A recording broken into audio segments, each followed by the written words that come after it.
bawah sana.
Assalamualaikum warahmatullahi wabarakatuh.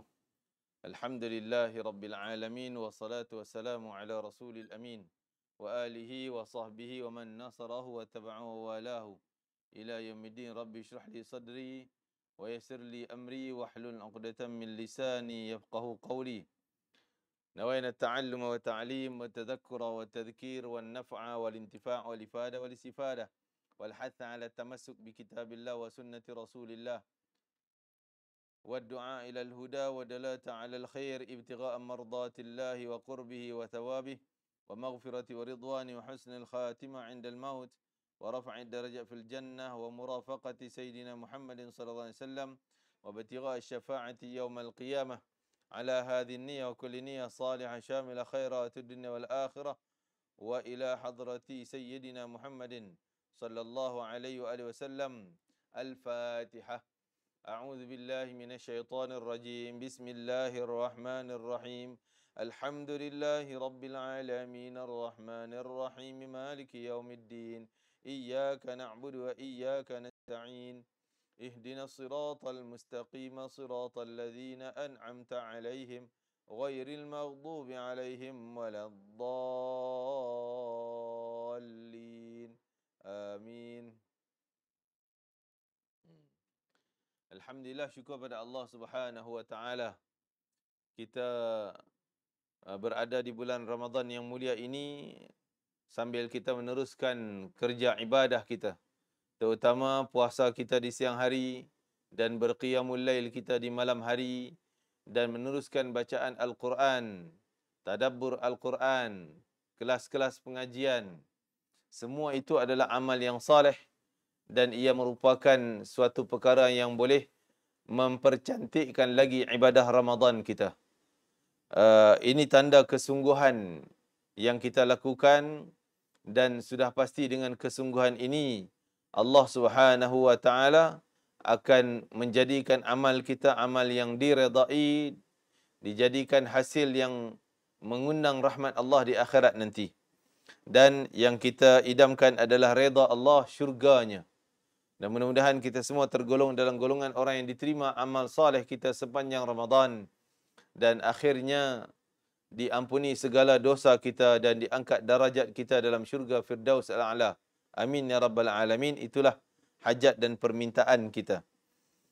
Dan daripada awal Ramadan seharusnya kita teruskan usaha, tambahkan kegigihan kita dalam melaksanakan amal saleh, amal ibadah. Kerana hadiah yang besar yang menanti orang yang bersungguh-sungguh dan berlumba-lumba dalam melakukan amal saleh, hadiahnya adalah ibadah di malam Lailatul Qadar. Anugerah Lailatul Qadar, di mana Lailatul Qadar kita tahu disebutkan dalam Al-Quran khairun min alfi syahrin. Satu malam yang lebih besar, lebih besar ganjarannya, lebih banyak ganjarannya daripada ibadah lebih dari 1000 bulan. Lebih dari 1000 bulan. Kenapa disebutkan demikian? Kerana baginda Nabi SAW satu ketika menceritakan seorang lelaki Bani Israel. Seorang lelaki Bani Israel zaman terdahulu, seorang lelaki yang memakai baju besi, baju peralatan tentera, mujahid, berjihad jalan Allah Ta'ala dan tak buka senjata yang berada di bajunya, di badannya, pedang, busar anak panah, baju besi dan segala kelengkapan tentera, tak buka selama 1000 bulan. Dah pakaian macam tu sentiasa standby untuk jihad di jalan Allah Ta'ala selama 1000 bulan. Di mana siangnya penuh dengan amal saleh ibadah, puasanya, dan malamnya dengan qiyamul lail. Ada je keperluan orang memerlukan bantuan, dia berikan bantuan, jihad jalan Allah Ta'ala. Hebat amalannya selama 1000 bulan dalam keadaan demikian. Maka para sahabat bila dengar kisah demikian, para sahabat rasa macam tidak mampu nak menandingi kehebatan lelaki Bani Israel itu. Dan mungkin lelaki seumpama itu ramai dan merekalah yang memenuhi ruang-ruang dalam syurga. Merekalah ahli syurga yang hebat-hebat. Dan sudah pasti para sahabat takkan mampu menandingi lelaki seumpama itu. 1000 bulan. Lebih daripada 83 tahun beberapa bulan. Kan?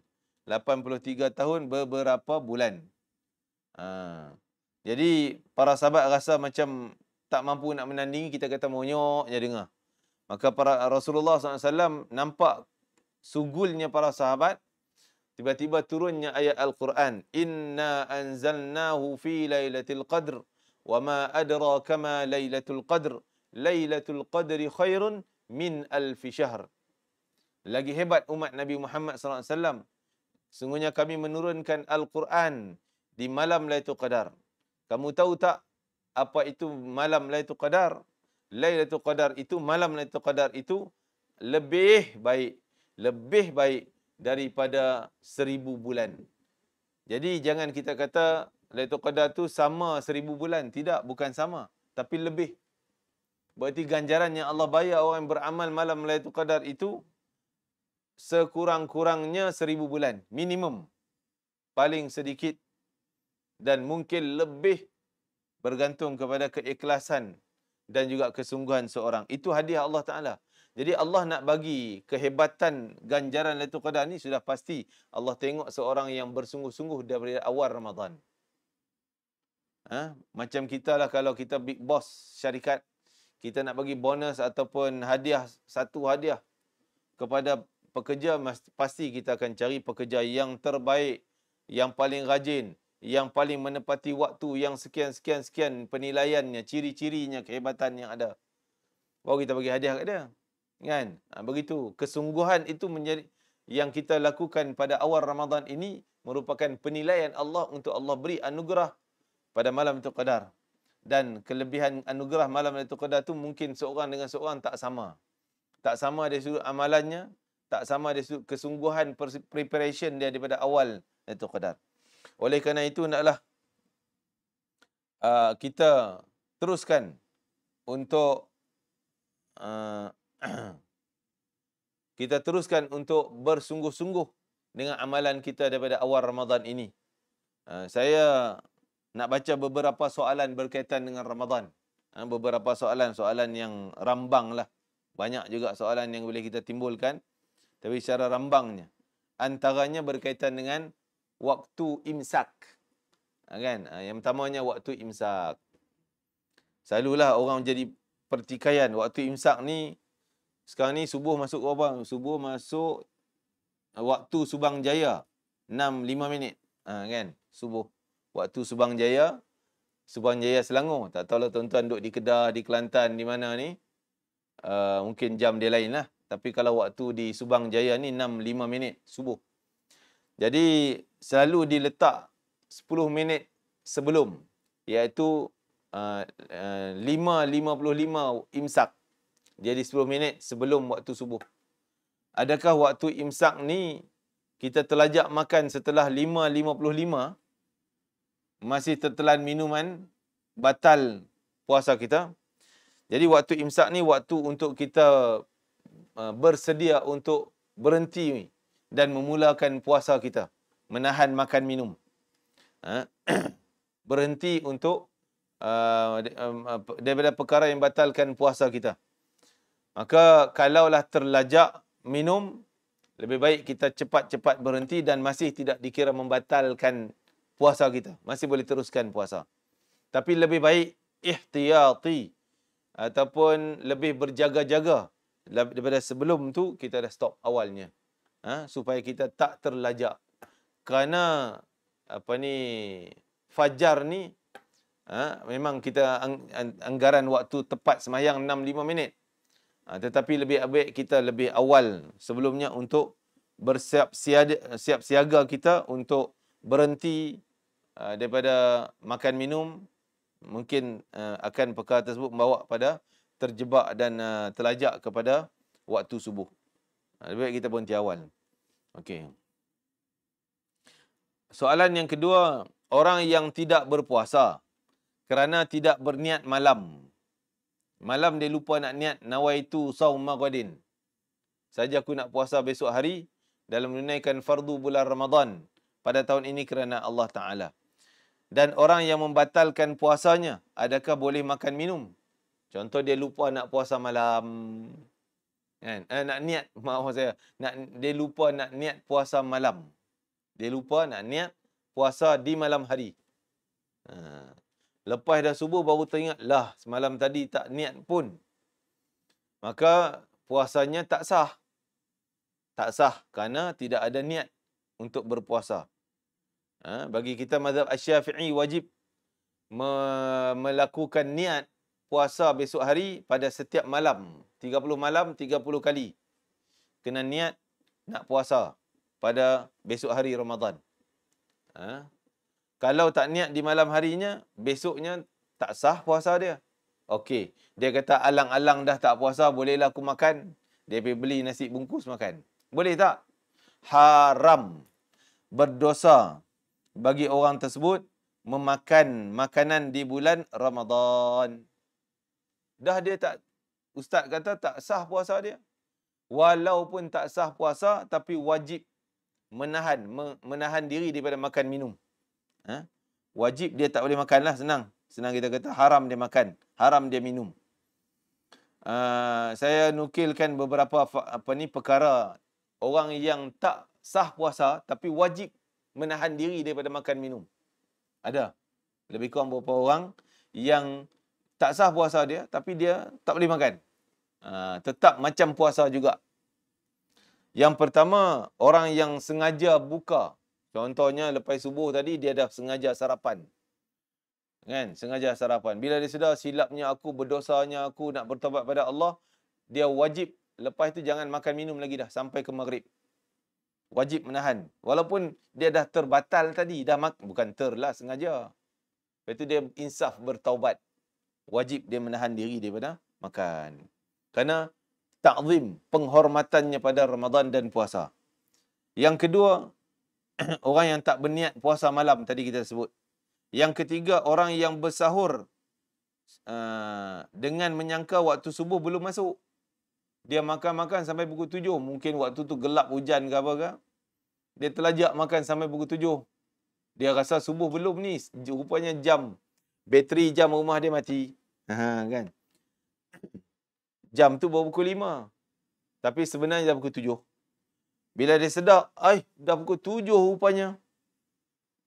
Maka wajib dia stop makan minum sehinggalah ke maghrib.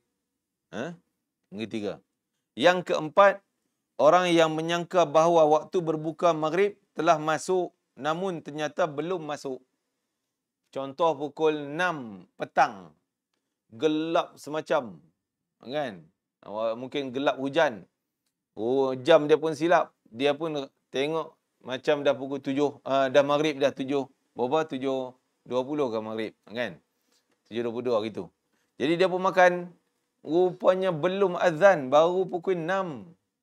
Jadi bila dia sedar, maka dia wajib berhentikan makan minumnya. Jangan kata, alang-alang dah makan tadi, dah silap ni, makanlah. Makan sampai ke maghrib. Tak boleh. Jadi 2 kali silap dia. Yang pertama silap kerana silap salah buka puasa. Yang kedua dia makan di bulan Ramadan haram dan berdosa. Yang kelima, seorang yang mengetahui pada siang 30 Syakban bahawa bulan Ramadan telah masuk. Dia tu hari syak kita sebut. 30 Ramadan Dia rasa 30 Ramadan, maaf saya. 30 Syakban. Dia tak dengar pengumuman malam tadi dah 1 Ramadan. Dia ingat ini baru Syakban. Dia pun makan macam biasa. Dah bulan Syakban, 30 Syakban. Sampai tengah hari member dia kata, hari ni dah 1 Ramadan lah. Oh ya ke? Aku ingat masih 30 Syakban. Kan? Maka wajib dia stop makan sampai maghrib.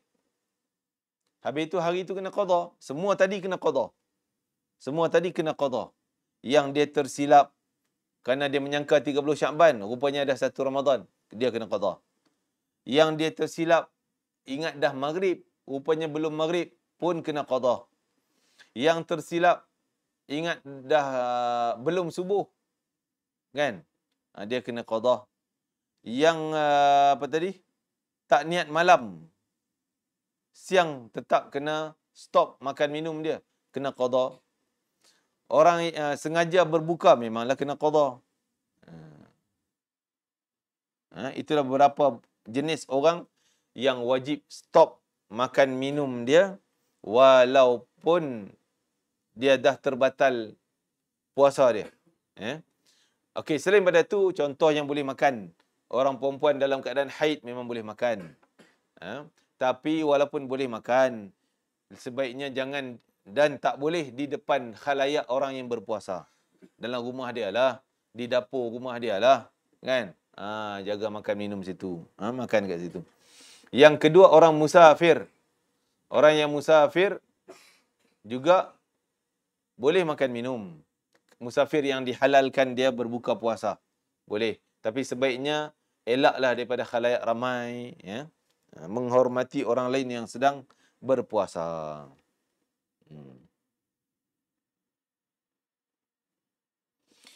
Termasuk juga salah satunya lagi, orang perempuan yang tamat haidnya di siang hari. Dia tamat haid di siang hari. Subuh tadi masih ada darahnya. Contoh pukul 7 pagi dia cek masih ada. Maksudnya dia tak boleh puasa dah hari tu, kan? Dan dia waktu zuhur dia cek dah kering dan dia dah mandi wajib dan dia sembahyang zuhur. Maka walaupun pagi tadi waktu haid tu dia dah makan. Jadi bila zuhur dia cek dah kering, dia dah mandi wajib, sembahyang zuhur, maka wajiblah dia imsak dirinya. Maksudnya tak makan, tak minum sampai ke maghrib. Start daripada dia mandi wajib tadi ni, ya. Start daripada mandi wajib tadi, dia tak boleh makan minum sampailah ke maghrib. Apa lagi tuan-tuan soalan? Tengok. Kalau tuan-tuan ada soalan live pun silakanlah, ya. Ataupun tanya di ruang soalan tu, mungkin kita punya petugas boleh tolong bacakan.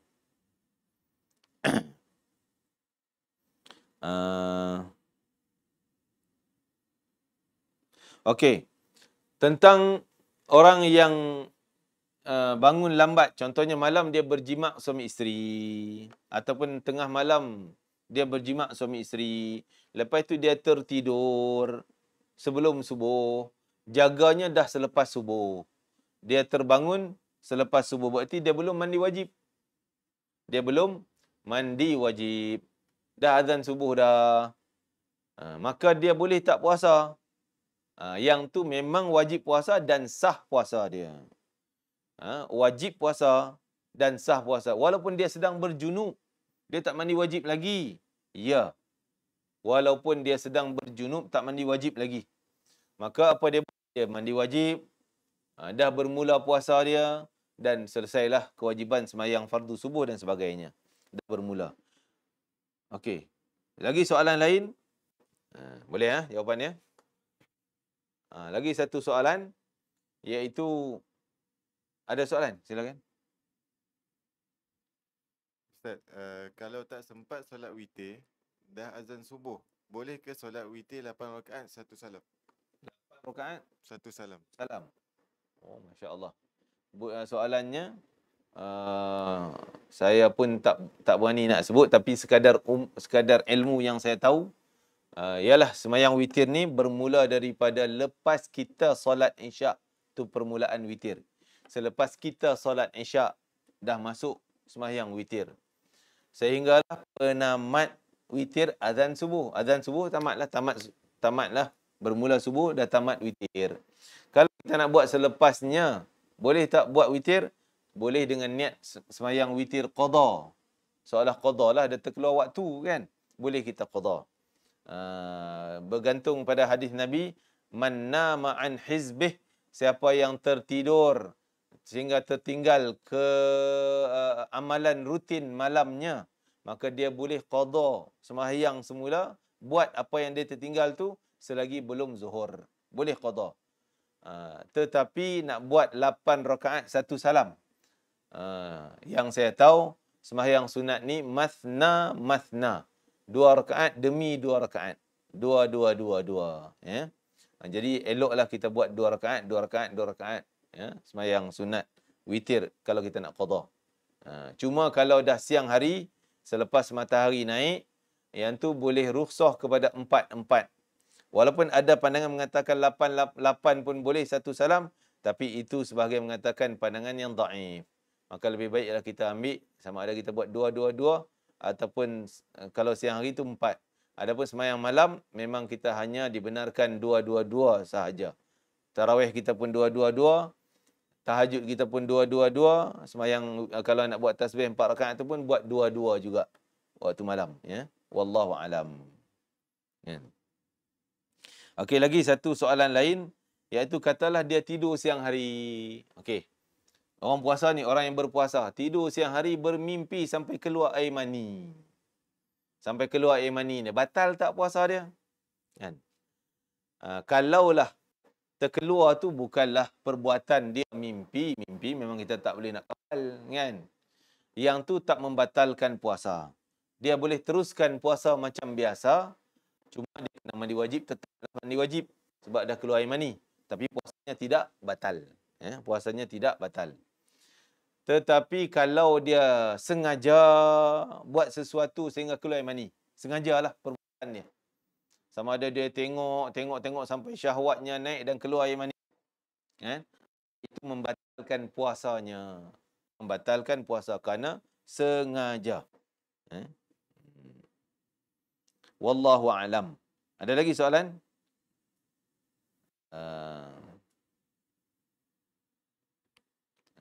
Ada soalan? Ustaz, kalau tak sempat buat qabliyah isyak pada waktunya, Ya. lepas tu nak buat lepas tarawih tu, niatnya qada ke macam mana? Okey. Bagus soalan. Sembahyang sunat qabliyah ada waktu permulaan dia dan ada waktu penamat. Begitu juga ba'diyah pun ada permulaan, ada penamat. Semua waktu 5 waktu sembahyang fardu tu ada qabliyah, ada qabliyah, yang ada ba'diyah, ada waktu permulaan, ada waktu penamat. Waktu permulaan qabliyah, kita bincang qabliyah dulu. Waktu permulaan, waktu masuk, waktu permulaan qabliyah adalah azan waktu. Kalau subuh, azan subuh. Kalau zuhur, azan zuhur. Waktu masuk zuhur. Kalau asar, asar. Isyak, isyak lah, kan? Itu permulaan dia. Penamat dia bila? Penamatnya penamat waktu. Penamat qabliyah adalah penamat waktu. Contoh kalau subuh, permulaannya azan subuh. 6-5 minit tadi, waktu Subang Jaya Selangor. 6-5 minit. Itu permulaan qabliyah. Penamat qabliyah adalah matahari naik. Isyraq. Syuruk, waktu syuruk. Waktu syuruk, saya nak tengok waktu syuruk pukul berapa? Waktu syuruk pukul 7.12 waktu Subang Jaya Selangor. 7.12. Itu penamat qabliyah subuh. Habis itu lepas sembahyang subuh boleh buat qabliyah ke? Yang kita tahu lepas sembahyang subuh tak boleh sembahyang sunat. Ya, sembahyang qabliyah boleh buat walaupun selepas waktu fardu tu, waktu subuh. Bukan selepas kita sembahyang subuh. Lepas kita sembahyang subuh dah, tapi tadi tak buat qabliyah, masih boleh buat qabliyah. Niat qada ke? Tak perlu niat qada. Okey, soalan tadi berkaitan isyak. Sebelum dah azan isyak tak sempat buat qabliyah. Lepas tu orang buat tarawih. Boleh buat qabliyah selepas tarawih. Kena niat qada ke? Tak payah niat qada. Sebab dia masih waktu isyak. Dia masih waktu isyak. Masih dalam waktu isyak. Begitulah zuhur. Azan zuhur. Kita tak sempat nak sembahyang qabliyah. zuhur. Kita sembahyang fardu terus. Lepas fardu zuhur, buatlah qabliyah zuhur. Bukankah qabliyah ni mesti sebelum? Ya, namanya sebelum. Tetapi dia masih dalam waktu yang dibenarkan untuk sembahyang qabliyah. Cuma dia mesti niatlah qabliyahnya. Kan? Qabliyatiz zahri. Qabliyah zuhur. Okey, yang subuh tadi, kembali subuh tadi. Bolehkah lepas sembahyang fardu subuh, sembahyang qabliyah tu? Boleh. Ada hadis Nabi SAW yang Nabi lepas sembahyang fardu subuh menjadi imam. Nabi tengok ada seorang sahabat yang masbuk, yang dia sambung sembahyang dia datang lambat tadi. Maka Nabi, orang tu dah selesai sembahyang, Nabi tanya, engkau sembahyang tak? Sunat sebelum subuh tadi? Sunat subuh tadi? Belum ya Rasulullah. Rasulullah suruh dia bangun sembahyang sunat. Sunat yang sebelum subuh tadi. Cuma lebih elok kita jangan membudayakan setiap hari buat selepas subuh. Tiap hari lepas fardu subuh kita bangun sembahyang sunat. Bangun sembahyang sunat. Jadi orang salah pandang pula. Orang kata, subuh ada ba'diyah ke? Kan? Orang ingat kita buat ba'diyah pula. Sekali sekala terlajak tu bolehlah. Kan? Ataupun kalaulah kita nak buat qabliyah tadi di luar waktu. Katalah isyak tadi. Soalan kita isyak. Bangun dah azan subuh, baru teringat, lah aku tak buat pun tadi, malam tadi qabliyah isyak tak semayang pun. Sekarang dah azan subuh. Macam mana nak buat? Boleh semayang qabliyah, niat qadha. Yang tu niat qadha sebab dah terkeluar waktu. Niat qadha. Ya, dah terkeluar waktu. Okey, asar pula macam mana? Asar. Asar pun macam subuh tadi. Kalau dah semayang fardu asar, tak buat pun qabliyah asar tu. Maka kita buatlah qabliyahnya tapi selepas fardu asar. Boleh ke? Lepas asar bukankah tak boleh sembahyang sunat? Yang tu boleh. Sebab ada hadis berkaitan Nabi SAW daripada zuhur. Lepas sembahyang zuhur, Nabi tak buat ba'diyah zuhur kerana ada tetamu. Layan tetamu sampai waktu asar. Jadi Nabi tak buat lagi ba'diyah zuhur. Lepas sembahyang asar, barulah Nabi buat ba'diyah zuhur dengan niat qadha. Boleh. Sebab dia dah terkeluar waktu. Kalau masih dalam waktu, tak payah niat qadha. Okey, tadi kita cerita qabliyah, permulaannya azan, penamatnya tamat waktu sembahyang. Ba'diyah pula. Ba'diyah yang kita faham, ba'diyah ni selepas fardu lah. Selepas kita solat fardu. Bila mula permulaan sembahyang ba'diyah dan tamat. Permulaannya adalah selepas kita sembahyang fardu. Tak kira jam. Kalau contoh zuhur, masuk zuhur 1.29. Kan? Waktu Subang Jaya lah. 1.20 kan? Itulah. Kan? 1.20 waktu Subang Jaya. Okey. Tapi, apa tadi nak sebut? Kita sembahyang pukul 3. Sembahyang fardu zuhur. Jadi pukul 2 lagi buat ba'diyah sebab kita tak sembahyang fardu lagi. Kan? Ba'diyah mesti selepas sembahyang zuhur baru boleh buat sunat ba'diyah. Adapun zuhur subuh dan asar tidak ada ba'diyah zuhur. Maka cukup kita niat saja aku sembahyang sunat subuh kerana Allah Taala. Tak sebut qabliyah pun boleh. Sebab dia tidak ada ba'diyah. Asar yang tak ada ba'diyah, kita niat nak sembahyang qabliyahnya, nak sembahyang qabliyah, kita niat saja aku sembahyang sunat asar kerana Allah Taala. Memadai. Adapun zuhur yang ada qabliyah dan ada ba'diyah, mesti kita identify ataupun spesifik saja aku sembahyang qabliyah zuhur. Saja aku sembahyang ba'diyah zuhur, sunat kerana Taala. Kena sebut ba'diyah qabliyahnya, ya. Wallahu alam. Okey. Dan ada orang pun sebelum maghrib tidak ada sembahyang sunat. Sebelum maghrib tidak ada sembahyang sunat qabliyah. Segerakan maghrib kerana maghrib pendek waktunya. Tidak, tuan-tuan. Hadis Nabi sebut baina kulli adzanaini salatun. Di antara dua azan ada sembahyang di celahnya. Di antara dua azan ada sembahyang di celahnya. Apa dua azan? Iaitu azan masuk waktu dan iqamat. Antara azan dan iqamat ada sembahyang. Berarti sebelum maghrib pun ada sembahyang. Iaitu sembahyang sunat qabliyah maghrib. Cuma sunat qabliyah maghrib ni tak termasuk dalam kategori yang muakkadah, yang sangat dituntut. Dia masuk dalam kategori sunat ghair muakkadah. Sunat yang tak dituntut sangat tapi boleh juga dilakukan. Wallahu alam. Ada lagi soalan? Soalan dia, boleh ke kita niat puasa sunat dalam bulan Ramadan kalau kita terlupa untuk niat pada hari tersebut? Oh. Ya. Dalam bulan Ramadan, malamnya dia lupa nak niat fardu. Puasa besok hari. Siangnya, jadi tak sah puasa dia. Soalan dia, boleh tak yang tu kita niat puasa sunat? Tak boleh.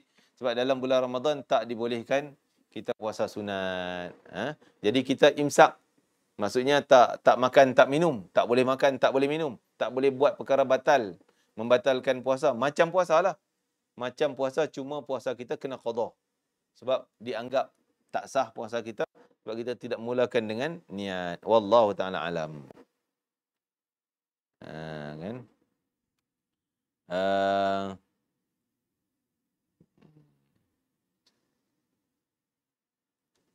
Okey.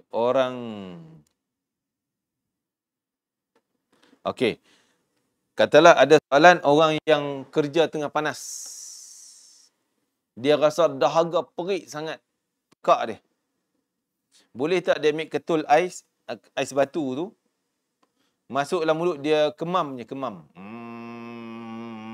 Untuk mengurangkan panas tekak dia. Tapi dia kata dia tak telan airnya. Adakah batal puasanya? Kalau dia yakin, dia tak tertelan, tak campur air liur masuk dalam tekak. Tu tak batal lah. Tapi bimbang. Kalau lama sangat, letak dalam mulut, bimbang tercampur air liur dan tertelan air liur tu. Bimbang macam tu, kalau rasa macam tu, boleh batal puasanya. Maka lebih baik dia mandi je, kan? Mandi je di luaran, tak payah nak kemam mulut macam tu. Bimbang tertelan air yang cair daripada ketul air batu tadi. Tapi asasnya, kalau dia sekadar kemam dalam mulut, tak membatalkan kalau dia tak telan. Begitu juga ibu-ibu di rumah, kan? Dia masak, nak rasalah dah letak garam ke belum?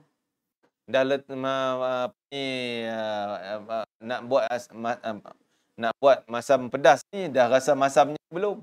Dah rasa pedasnya ke belum? Jadi boleh tak dia rasa makanan, bagi ibu-ibu, bagi orang masak, dan dia nak sediakan makanan untuk orang berbuka, maksudnya bukan jadi dia boleh rasa makanan tu. Rasa dengan lidah, memang deria rasa ada pada lidah. Letak atas lidah untuk kesan, masin ke tak masin ke, ada garam ke, pedas ke dan sebagainya. Tapi tak boleh dia telan air liur tu. Mesti dia ludah habis-habisnya. Dia ludah buang sehabis-habisnya. Kumur lagi pula. Kumur supaya kesan kari tadi ni tak tertelan. Kalau tertelan, boleh batal puasa dia. Jangan telan. Rasa, ludah balik. Bagi dia tak makruh. Adapun bagi orang yang tak bukanlah tugas dia untuk masak, dia tukang makan je. Bukan tukang masak, dia tukang makan. Tiba-tiba dia nak rasa tengok, yang tu makruh. Yang tu makruh. Kalau dia tertelan, batal puasanya. Okey. Seterusnya, ada soalan lain. Adakah batal puasa seorang yang berpuasa suntik ubat yang mengenyangkan, tapi melalui ruang-ruang, bukan rongga? Cocok ke, mana tahu ada jarum ubat cocok kat sini, jadi power dia. Macam dia kenyang, kan? Batal puasa tak? Jawapannya tidak batal puasa. Kerana dia memasukkan sesuatu dalam badan tu bukan melalui rongga-rongga yang dah terbuka daripada badan kita. Mana rongga yang dah terbuka di badan kita? 2 lubang telinga. Kalau masuk, tak boleh. Masuk tu batal puasa kita. 2 lubang hidung, 4 dah. Mulut, 5. 2 kemaluan, 7. Itu rongga. Adapun daripada lubang-lubang rongga tersebut, tak membatalkan puasa dia. Walaupun dia suntik jadi tenaga, power, kuat, macam makan, macam kenyang. Ya, walaupun ada ubat macam tu. Ya. Tak membatalkan puasa dia. air di mata dia tak membatalkan puasa kerana itu tak dikira rongga yang membatal kerana dia tak sampai ke tekak kita. Ya. Okey, wallahu alam. Ada lagi soalan? Ada. Ustaz, boleh ke gabung niat solat sunat tasbih dengan solat sunat awabin? Sunat tasbih dan sunat awabin. Bolehkah niat gabung sunat tasbih dan sunat awabin? Yang pertama, pada asas hukum sembahyang sunat ni, tak salah kita nak gabung sunat tu. Sunat yang selari. Yang sama. Boleh. Tak bolehlah kita sembahyang witir 1 rakaat, gabung dengan awabin ke, gabung dengan istikharah, tak boleh lah. Sebab sunat witir 1 rakaat tak sama dengan 2 rakaat. Okey. Kembali tadi, boleh tapi cuma perlukah kita niat macam tu? Sebolehnya, kalau boleh tak payahlah dan tak perlu pun. Kita buatlah tasbih sahaja. Kalau tasbih kita sembahyang sunat, dalam waktu awabin tu sudah dikira macam kita awabin. Ataupun lebih cantik kita pisahkan, awabin pun buat, tasbih pun kita buat. Walaupun awabin kan tak ada tasbih subhanallah, alhamdulillah, wala ilaha illallah sampai 75 kali 1 rakaat, 2 rakaat 150, 4 rakaat 300 kali tasbih. Kan? Jadi niat awin tak salah. Kita sembahyang sunat biasa kita pergi tasbih macam tu, tak salah. Awabin kita pergi tasbih macam tu, tak salah. Jadi memadai kita niat sunat tasbih sahaja pun dah cukup. Wallahu alam. Ya, ada lagi? Ustaz, nak tanya contoh kalau kita terawih dekat masjid atau surau, dah selesai tapi tak witir. Witir sambung di rumah. Tapi dekat rumah kita balik kita dah tidur. Bangun sahur kita solat witir sebelum azan subuh. Boleh ke Ustaz? Ya. Tadi saya dah sebut tentang witir tadi. Witir ada waktu permulaan, ada waktu penamat. Waktu permulaan witir adalah selepas kita sembahyang fardu isyak. Selepas kita sembahyang fardu isyak. Dan penamat witir azan subuh. Jadi katalah tadi soalannya, dia sembahyang tarawih di surau, di masjid. Mungkin buat 8, mungkin 20. Tapi dia orang tak buat witir. Dia pun tak buat witir. Balik ke rumah letih-letih, berdebum tidur. Witir tak buat pun. Tidur. Lepas itu bangun tengah malam, sempatlah dia buat witir, buat tahajud dan buat witir. Sebaiknya witir ni jadikan penghujung harinya. Kalau dia nak buat waktu malam, seolah witir tu penamat sembahyang sunat dia. Waktu malam sebelum dia lena, sebelum dia tidur. Kalau dia nak bangun dulu, lepas itu nak buat witir tengah malam, jadikan witir sembahyang yang terakhir sebelum azan subuh. Kan? Tak ada lagi sembahyang lain selepas sembahyang witir. Itu sebaiknya.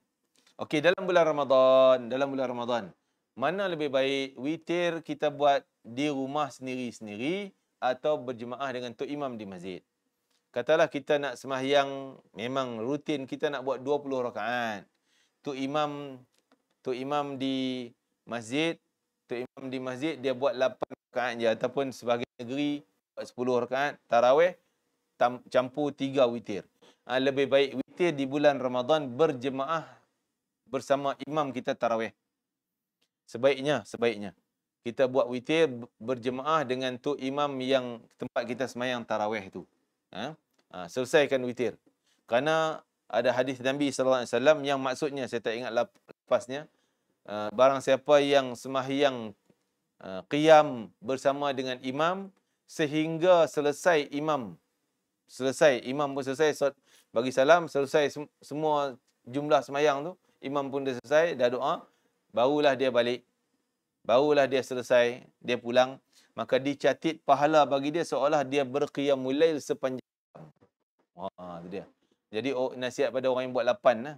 Di masjid buat 20. Dia cabut 8, dia dah cabut balik. Jadi dia adalah fadilat ni kan. Sebab dia balik awal daripada imam. Sebaiknya kita selesaikan bersama dengan imam. Dan kadang-kadang orang tak nak buat witir 8 tu. Dia kata saya nak buat tarawih lagi. Nasihat saya, lebih baik kita buat witir dengan tok imam 8 tadi. 8 ataupun 10. Lepas tu dia buat witir 3. Ataupun witir 3 jadi makmuman bersama tok imam tadi. Kita nak sambung witir lagi. Kita rehat sekejap. Bagi gap sikit antara selesai witir tadi. Balik makan minum dulu ke. Duk rehat sekejap. Ambil wuduk. Sambung lagi tarawih kita. Boleh ke? Boleh. Sambung lagi tarawih kita. Tadi Ustaz kata jadikan dia akhir. Bukanlah benda tu wajib, wajib witir mesti yang terakhir. Tapi sebenarnya sebaiknya witir tu jadi terakhir. Jadi maksudnya lepas witir kalau ada sunat lagi yang kita buat, boleh je buat. Tak membatalkan witir kita. Cuma lebih baik witir itulah yang terakhir. Wallahu alam. Ada lagi soalan? Ada Ustaz. Ada lagi ya? Masya Allah. Silakan. Adakah dengan bersahur sudah dikira berniat puasa? Yang kedua, adakah sah puasa Ramadan yang berniat sekadar lintasan hati? Sahur, kita bangun sahur. Sudahkah bangun makan sahur tu dah kira niat dah walaupun tak lafazkan niat dalam hati kita? Tak boleh. Sahur tu kerja yang lain. Ada orang biasa bangun makan tapi tak puasa pun. Kan? Jadi niat ni satu ibadah yang lain, satu perkara yang lain. Dia rukun puasa. Sedangkan sahur bukan rukun puasa, itu sunat sahaja. Jadi dia kena niat jugalah puasa besok hari. Kena lintas di fikiran je. Okey, memadai kah niat dengan lintas? Lintas macam mana? Dia kena dalam niat Ramadan ni kena ada perkataan-perkataan penting yang kena sebut. Kalau tak sebut tak sah niat kita. Kalau saja niat aku nak puasa esok, itu belum sah niat Ramadan. Terlalu umum. Dia niat Ramadan kena ada perkataan fardu bulan Ramadan. Puasa esok hari, kan? Susun ayat macam mana pun tak apa. Esok hari aku nak puasa Ramadan fardu. Kan? Fardu duduk belakang. Boleh juga. Ada 3 tu. Saja aku nak puasa. Yang pertama ada perkataan aku nak puasa. Yang kedua kena sebut perkataan fardu. Dan kena ta'yin Ramadan. Fardu. Puasa fardu banyak. Puasa nazar pun fardu. Puasa kafarah sumpah fardu. Kan? Kafarah banyak-banyak fardu. Jadi ni fardu Ramadan. Kena sebut. Aku nak puasa fardu Ramadan. Kerana Ta'ala. Jadi kalau sebut esok aku nak puasa, dia tak sebut fardu Ramadan, tak terlintas benda tu, belum sah niat dia. Ya. Wallahu alam. Ya. Ustaz, sewaktu solat sunat tarawih berjemaah, boleh ke kalau kita niatkan solat ganti qada subuh? Seandainya boleh, macam mana niatnya? Bolehkah dalam sembahyang tarawih di masjid kita qada subuh? Kan 2 rakaat juga. Ya, boleh. Tak berdosa, tetap sah subuh. Tetap sah subuh. Jangan gabung niat. Jangan aku sembahyang subuh qada serta tarawih. Tak boleh lah. Fardu tak boleh gabung dengan yang lain. Jadi, kalau nak niat niat qada saja. Tapi boleh ikut imam? Boleh. Kita ikut imam. Tak jadi kesalahan kita sembahyang fardu zuhur ikut orang yang sembahyang sunat zuhur. Sunat ba'diyah zuhur. Sah? Kan? Bagaimana niat? Niat qada. Saja aku sembahyang fardu subuh qada kerana Allah Ta'ala. Makmum kerana Ta'ala. Saja aku sembahyang fardu subuh makmum qada kerana Allah Ta'ala. Ada perkataan qada, ada perkataan makmum. Kalau nak dapat pahala berjemaah lah. Jadi, cuma nasihat saya lah, galakkan saya, peribadi saya punya cadangan, lebih baik kita tumpu tarawih. Lebih baik tumpu tarawih. Sebab tarawih ni hanya malam Ramadan saja yang ada. Tak ada malam Syawal. Tak ada malam Zulqaidah, Zulhijjah. Bulan lain tak ada tarawih. Qada kita buatlah waktu lain. Lepas maghrib boleh buat qada. Selepas witir tarawih buatlah qada. Kenapa waktu nak tarawih kita pun nak masuk qada?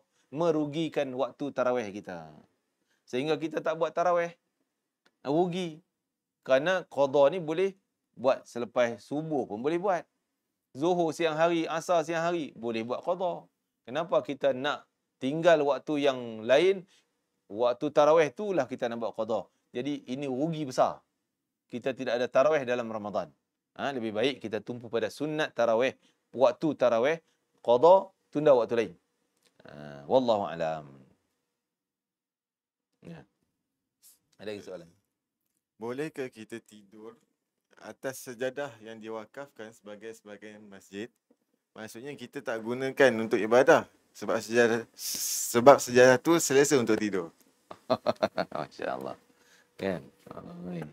Jadi sejadah ni orang wakaf untuk masjid. Dia tak ada lah niat wakaf untuk Kalau untuk solat tu maksudnya untuk masjid lah, penggunaan masjid. Jadi kita pun tak dapat nak kenal ni sejadah ni wakaf untuk solat sahaja ke? Tahu orang niat solat sahaja, tak boleh tidur, tak boleh duduk, tak boleh sembang. Kan? Tak adalah. Jadi walaupun memanglah kita tidur tu sekadar nak rehatkan diri untuk beribadah, maka dikira sebagai ibadah juga. Wallahu alam. Ustaz. Ya. Sah ke niat puasa kalau niat puasa dalam hati ketika solat witir sebab dah azan subuh?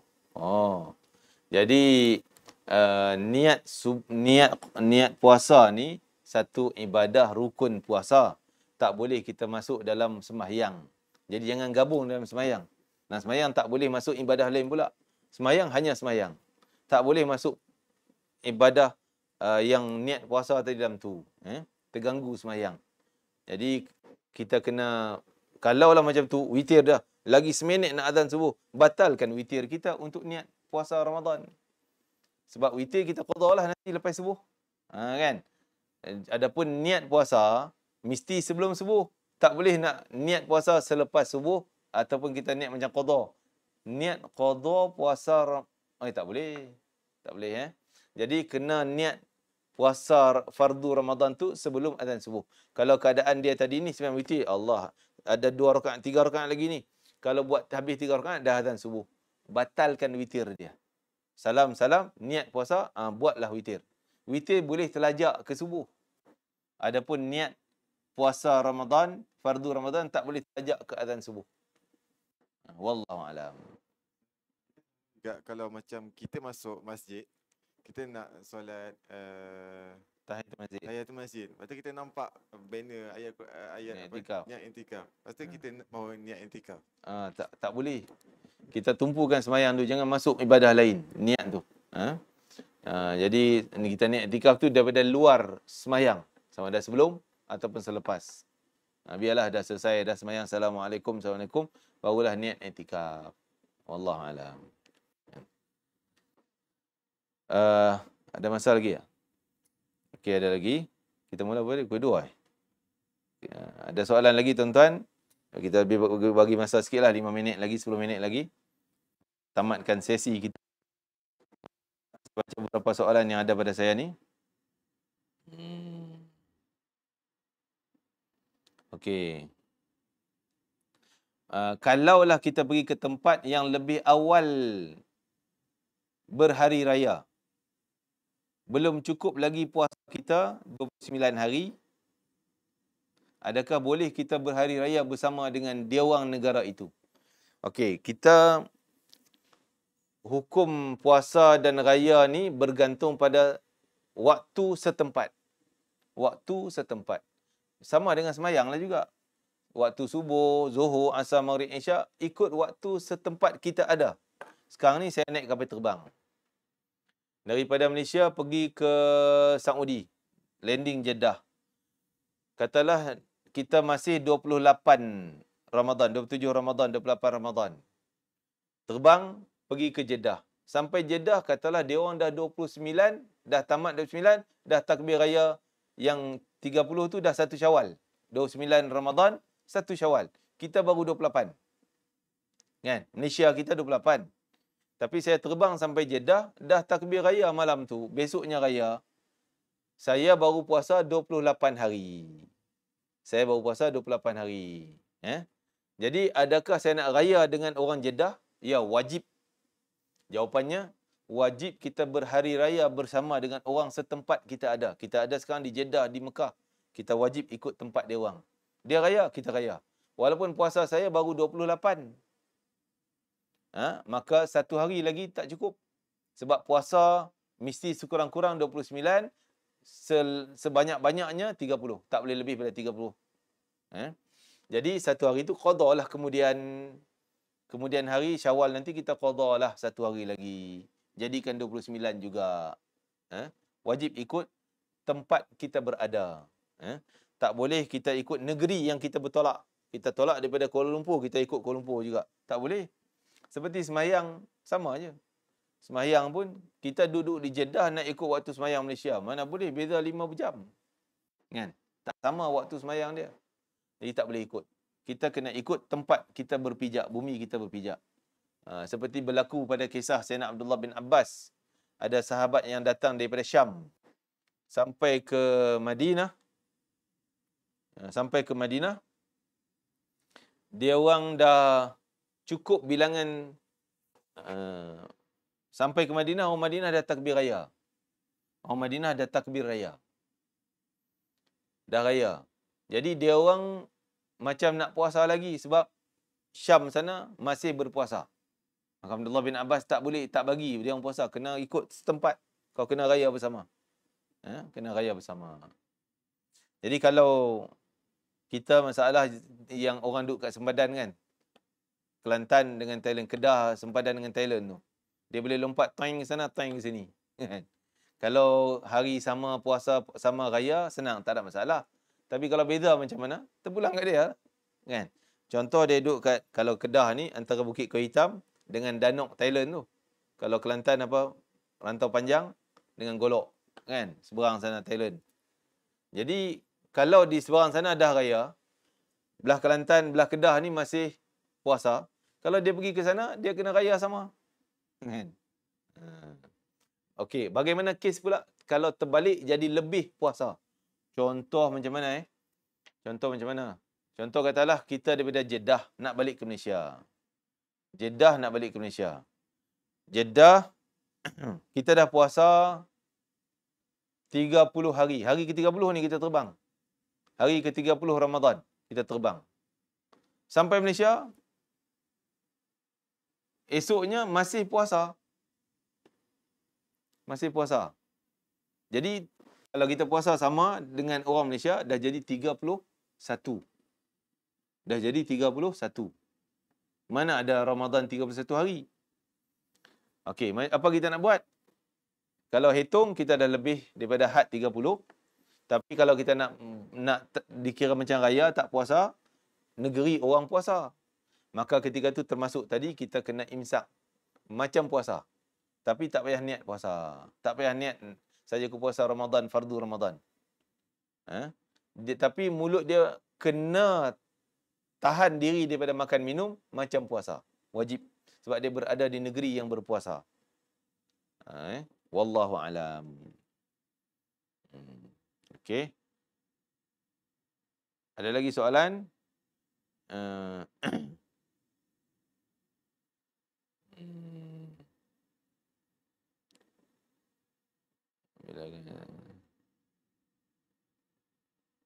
Apa lagi soalan yang saya tak baca ni?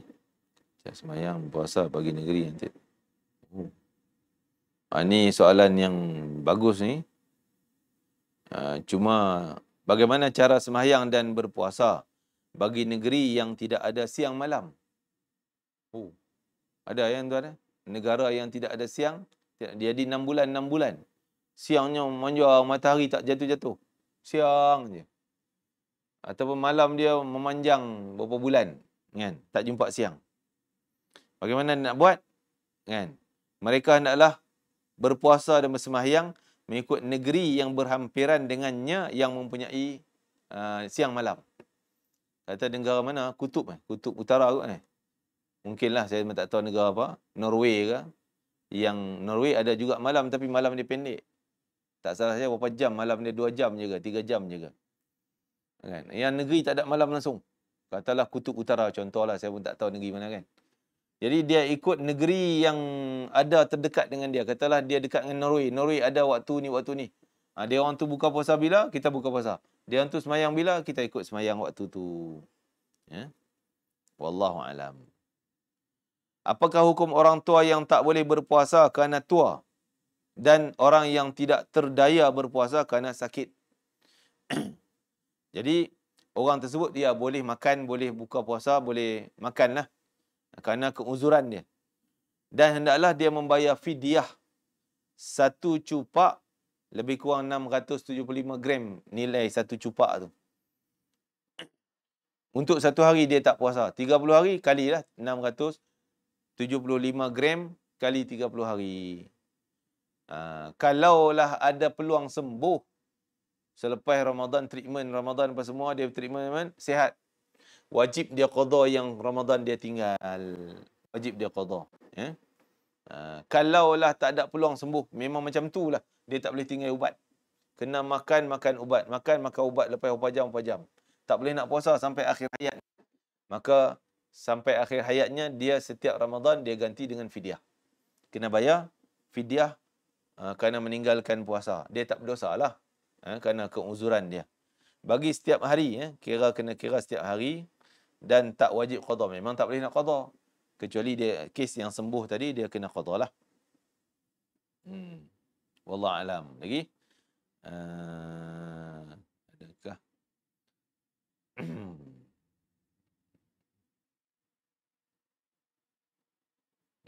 Wallahu alam, cukup itu soalan. Sekadar itu mungkin banyak soalan saya tak ikut sunan tadi, banyak dah jawab.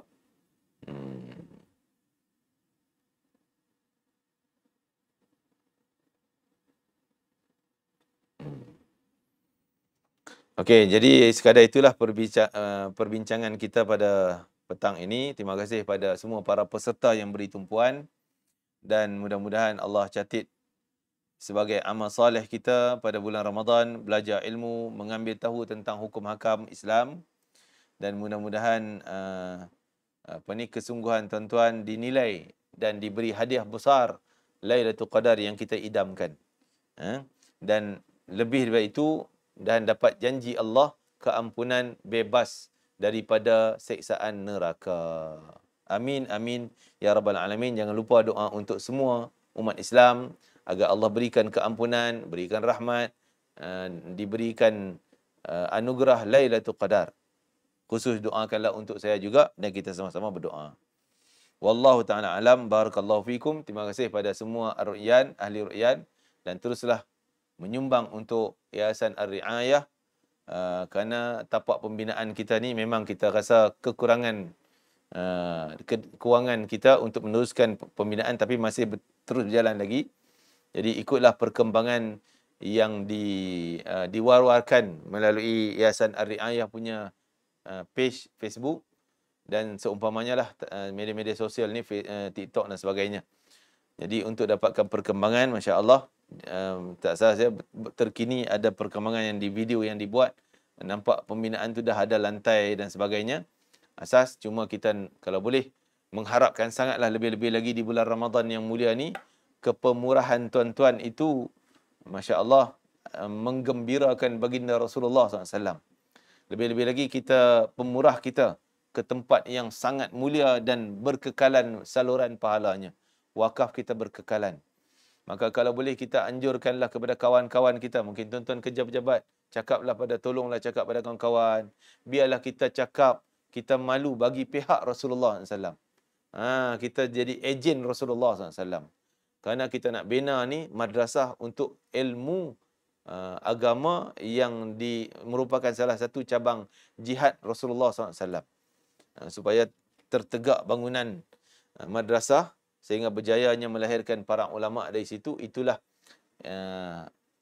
pahala yang berkekalan. Terima kasih. Kita tahu ahli ru'yan ni sentiasa menyumbang, tapi kita rayuan cuma kita minta supaya tuan-tuan pula tolong kempen kepada kawan-kawan lain untuk sama-sama terus menyumbang kalau mampu, dengan izin untuk sebarluaskan iklan pembinaan madrasah kita, insya-Allah. Jadi kalau tuan-tuan rasa nak pergi melawat ke Teluk Panglima Garang, madrasah tapak tanah tu, boleh kontak dengan pegawai kita. Mungkin saya nak pergi, kita akan letak tarikh lah, mungkin Syawal ke nanti, mana tahu kok ada buat open house kat situ. Untuk lawatan orang mana ni saja saya cakapnya lah. Kan, sekadar idea spontan, orang kata. Idea spontan. Boleh jadi juga kita buat majlis di situ untuk tengok tapak dan menimbul semangat kita untuk terus menyumbang, insya-Allah. Barakallahu fikum. Ya Allah, berkatilah para penyumbang yang menyumbang kepada pembinaan madrasah At-Tazkiyah di bawah kelolaan Yayasan Ar-Riayah, ya Allah. Berilah keberkatan pada mereka, ya Allah. Gantilah harta yang mereka sedekah, digantikan dengan harta yang lebih baik, harta yang lebih banyak. Berilah kebahagiaan kepada semua orang yang terlibat, ya Allah. Berilah ketenangan pada semua yang terlibat. Gandakanlah pahala mereka yang terlibat. Dan jadikanlah gantian yang lebih baik, iaitu syurga di sisimu, ya Arhamar Rahimin. Rabbana Atina fid dunya hasanah fil akhirati hasanah wa qina adzabannar.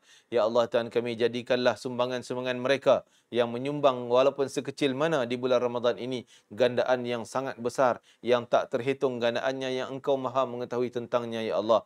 Berilah kepada mereka anugerah Lailatul Qadar. Kurnialah kepada kami semua ya Allah, kerana kami mengidam-idamkan anugerah Lailatul Qadar ya Allah. Ya Allah, kami hamba-Mu yang hina, kami hamba-Mu yang lemah, kami hamba-Mu yang jahil ya Arhamar Rahimin. Berilah segala kebaikan dari-Mu ya Allah. Ya Allah, jangan Kau haramkan kebaikan-kebaikan di sisi-Mu kepada kami walaupun kami tidak mampu dan tidak pandai meminta-mintanya ya Arhamar Rahimin. Rabbana atina fid dunya hasanah fil akhirati hasanah wa qina adzabannar.